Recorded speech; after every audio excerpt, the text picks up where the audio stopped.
And she's making a big old pile of money. She's done very well for herself. She's got sponsorships. She gets endless free shit from PR packages. She's living the influencer dream. However,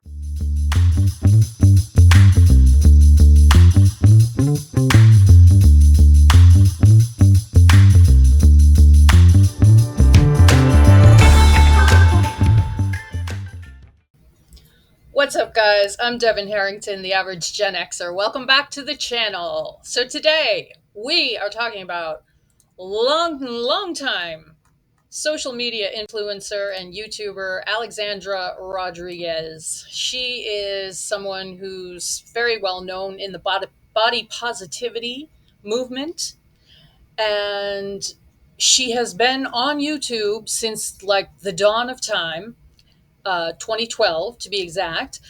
And yes, I am very tardy to this party because she's been on for so long, and I just recently became aware of her. I became aware of Alexandra Rodriguez from watching Alan Roberts' channel, which is amazing. If you don't know who Alan Roberts is and you need some great tough love motivation to stay fit and take care of yourself and be entertained, just go check him out. I will link any content creators that I mention here down below. But just know that none of these people know me. I just enjoy the stuff they make. But full disclosure, I am a paid subscriber on Alan and his lovely wife Crystal's fitness app, which is called Damn Collective. It's $10 a month. Hashtag not sponsored at all. I'm on there under my real name, and so Alan wouldn't even know me as Devin. Anyway, I'll link that below if you want to check it out. But let's get on to Alexandra Rodriguez. So that's how I heard about her last year, and I have been going down the proverbial internet rabbit hole. And this girl, I am just weirdly fascinated by her in a horrified way. Um, Maybe low key horrified way. I don't want to say I'm horrified by her. She's horrifying. I'm not trying to trash her in this. I'm just trying to give my honest opinion as an elder statesman watching the silliness of these kids today. But the first thing I do want to say about her is I really give her props for being online for so long and sticking it out and being successful and finding a way to gain a really big audience. I mean, as of April 2024, she's got well over 500,000 subs. So, props to her. Um, I admire anyone that sticks with anything and is successful with it.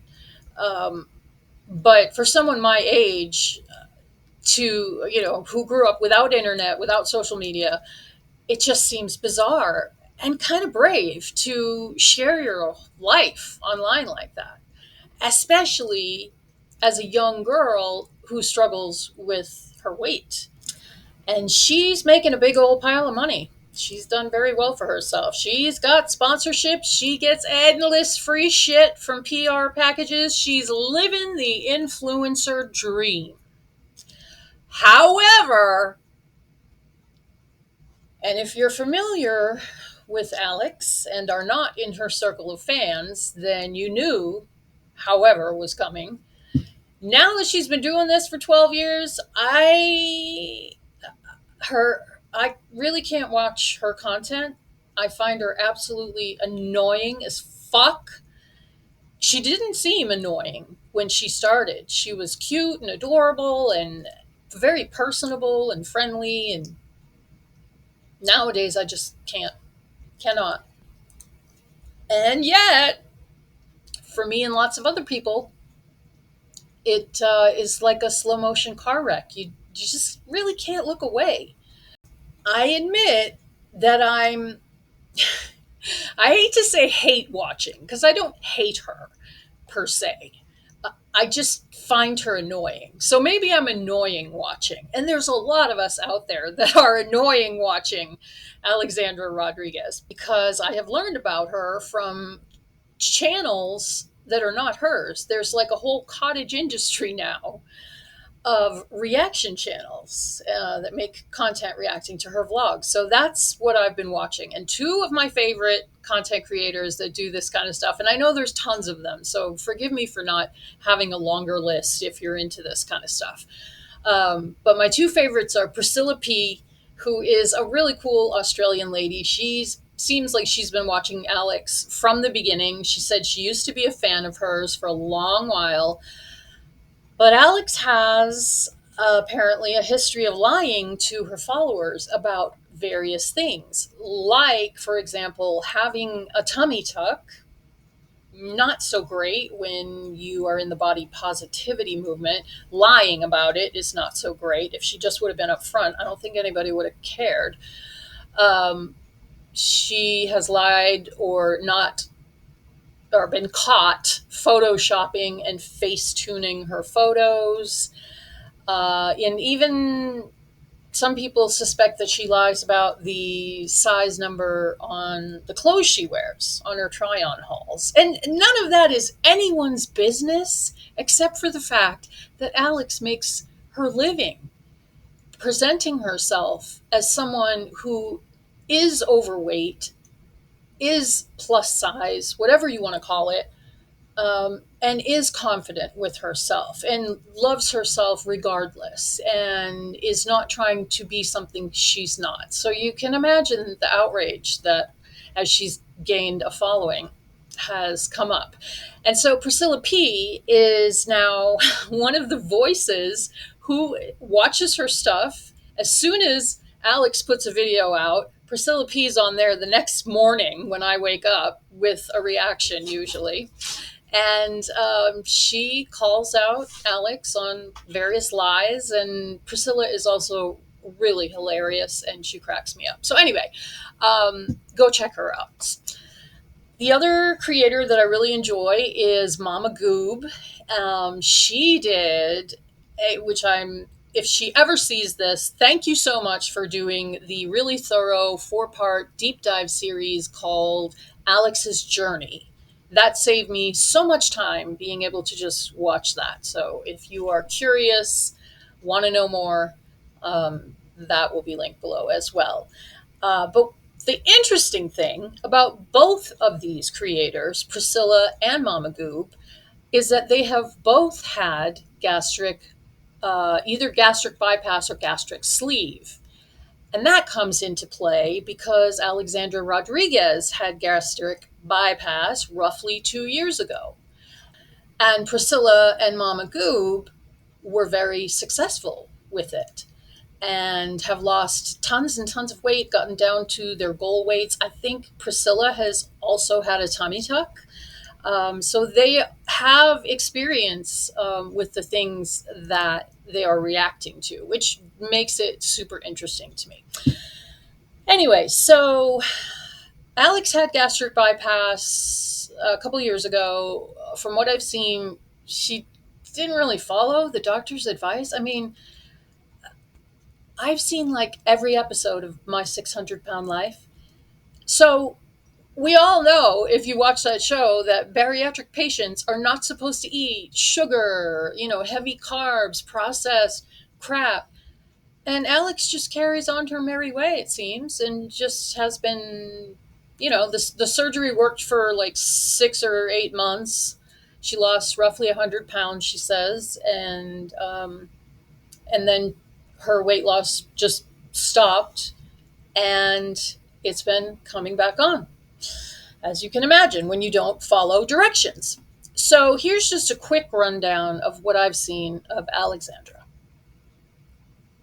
She was living in her mom's house still when she started. Look how young she was. I mean, she's adorable, super cute. And she was really personable in her early stuff, from what I've seen. She was very upfront about her lifelong struggle with weight, which really speaks to a lot of women, myself included. So I can see why she gained such a large following. Um, and she was young, so her content was all clothes and makeup and finding confidence as a plus size girl, and the body positive movement ate it up. Sorry. As time went on, Alex shared some of her personal story. She has talked about when she was younger, she had lap band surgery in Mexico when she was 16 years old. The age limit in the US was 18, which was why she went to Mexico. Mexico is huge for medical tourism, so it's not a shady thing to go to Mexico to get surgery. Um, and she got the lap band. She had it for about 2 years, and she did lose weight. And then she said it didn't work for her because after a few years, quote, it was becoming much too tedious to keep going to New Jersey, which was a 6-hour drive from where she lived in Massachusetts, to get the lap band. You have to get it filled with fluid for it to keep working. I'm not going to explain what lap band surgery is. I probably couldn't anyway. But that's how you have to maintain it. And so she says she was throwing up constantly as well, which also contributed to the weight loss. And I wonder if she was throwing up because she was eating too much, because she has talked many times about portion control is her problem. And you have to control yourself. Even with surgery, you have to learn to control yourself. Anyway, after a few years, she had the lap band taken out. And as you can imagine, time passed and the weight came back because of the way she eats. And we'll get to that. So it should probably be said that much of Alex's family has been obese and many of them have had weight loss surgery. So yes, she is someone who has a genetic propensity to gain weight, but she also freely admits to have struggled with binge ED due to trauma. And that's another thing many, many women can relate to, myself included. And as someone who has also struggled with binge ED, that is the problem. What you put in your mouth is the problem. The food is the problem. Genetics are not something that dooms you to being a certain way. Alex has also really struggled with acne, and she's been very open about all her efforts to heal it. She did find out that eating dairy was likely the cause, and I think that's a pretty common cause. A lot of people get acne from dairy or over consuming dairy because dairy is horrible. But anyway, she did try giving up dairy to get rid of her acne, as you can imagine. That didn't last. At one point, when she was younger, she had laser lipo on her double chin. She's someone who tends to gain weight around her chin and neck, upper body. So eventually, due to weight gain, the double chin came back, even though at laser lipo, I think the fat cells are destroyed. And she was told that since the fat cells were gone, they would never come back, but they did grow back. And so the double chin came back. So there's always been a lot of back and forth with Alex, attempting things, not seeing them through. And that's probably a big part of what makes her compelling to watch. Even if she is annoying, she's still very compelling to watch. After so many years online, people follow Alex to see if she'll fail. And that's certainly part of the price of filming your daily life and vlogging it for a living. And it's also, unfortunately, part of human nature. And that's it, guys, for part one of my two-part series on Alexandra. I'll be back with the second half next week. I thank you guys so much for sticking around, and I will see you in the next video.